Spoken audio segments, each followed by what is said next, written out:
নমস্কার বন্ধুরা, শ্যামলী ভিলেজ কুকিংয়ে সকলকে অনেক অনেক স্বাগত। বন্ধুরা, আজ আমি এরকম মুচমুচে চিড়ে ভাজার রেসিপি করব।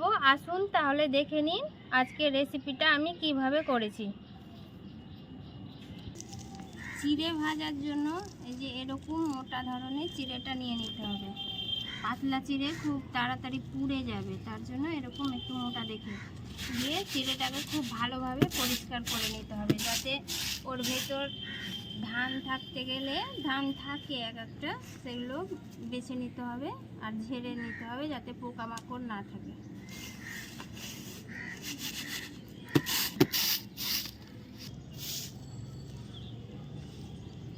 একসাথে বেশি চিড়ে দিব না, এক মুঠো মতো চিড়ে দিতে গেলে হয়ে যাবে। এক মুঠো চিড়ে দিয়ে এই যে দেখুন তেলটা খুব ভালোভাবে গরম করে নিতে হবে, দিয়ে কয়েক সেকেন্ডের জন্য ধরলে গেলে এই যে দেখুন কি সুন্দর ঝটপট একটি রেসিপি। দেখছেন কয়েক সেকেন্ডের মধ্যে চিড়েটা আমার ভাজা হয়ে গেল।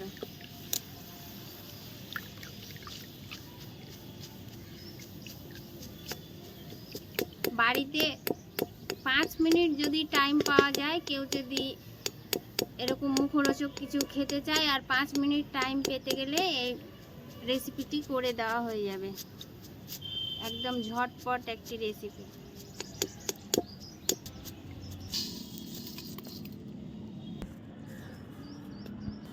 এই যে দেখুন কয়েক সেকেন্ডের মধ্যে একদম।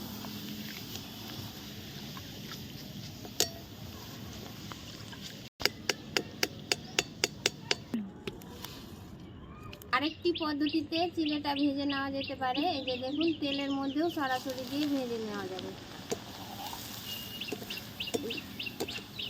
এইভাবে ভেজে নিতে হবে।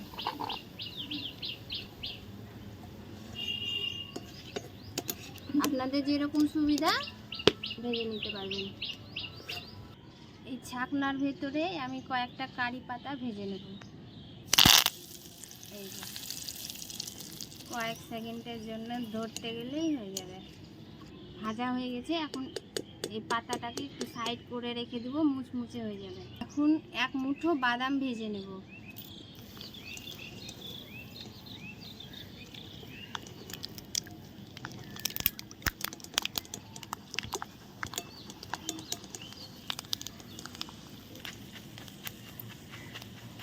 এখানে আপনারা আলু কুচিয়ে ভেজে নিতে পারেন, সাথে সাথে খেতে হবে। আমি যেহেতু স্টোর করে রাখার জন্য এই রেসিপিটা করছি, এভাবে করে রেখে দিতে গেলে দীর্ঘদিন খুব ভালোভাবে থেকে যাবে।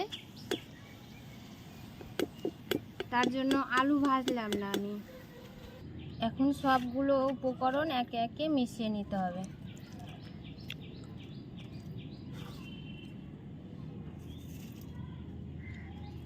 কারি পাতাটা একটু সামান্য ভেঙে দিব। হালকা হাতে সবগুলো উপকরণ খুব ভালোভাবে মিশিয়ে নিতে হবে। চাইতে গেলে আপনারা এর মধ্যে কিছু মশলা যোগ করতে পারেন, কিন্তু আমি এখানে আজকে খুব সাধারণভাবে করে দেখালাম। এরকম খাওয়া খুব ভালো স্বাস্থ্যের পক্ষে, তার জন্য আমি এরকমই করলাম। আর আমি এখানে 2টো শুকনো লঙ্কাকে ভেজে নিয়েছিলাম, দিয়ে দিচ্ছি। এইভাবে চিড়ে ভাজাটা ভেজে এরকম একটি জারের মধ্যে ভরে কিছুদিন সংরক্ষণ করে রাখতে পারেন, একদম খারাপ হবে না। আমরা মাঝে মাঝে করি এবং রেখে দিই, বাচ্চা টিফিনে নিয়ে যায়, আমার ছেলেটা টিফিনে করে নিয়ে যায়, খুব খেতে ভালো হয়। আর সাধারণ খাবার এগুলো, বাইরের খাবার খাওয়া উচিত না কাউকে। এরকম খাবার চটজলদি বানিয়ে নিয়ে রেখেও দিতে পারবেন, আবার মনে হলে সাথে সাথে খেয়েও নিতে পারবেন।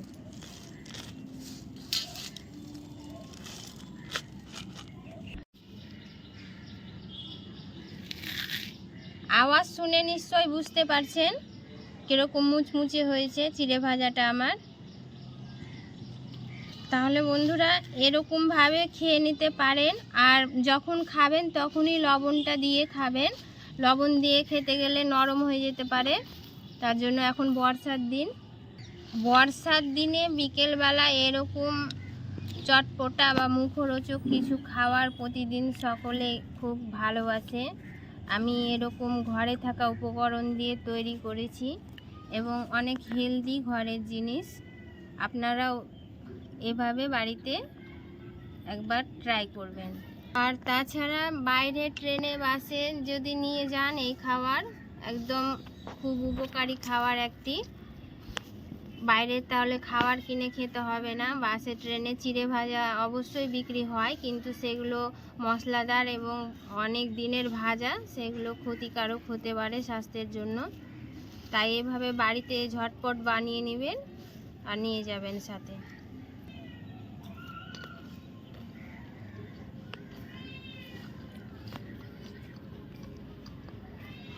এমনি ভালো লাগছে, একদম কোনো রকম মশলা টশলা দিইনি, তবুও ভালো লাগছে। তাহলে বন্ধুরা, আজকের ভিডিওটা আমি এখানেই শেষ করছি। প্রথম থেকে শেষ পর্যন্ত আমার এই রেসিপিটি দেখার জন্য সকলকে অসংখ্য অসংখ্য ধন্যবাদ।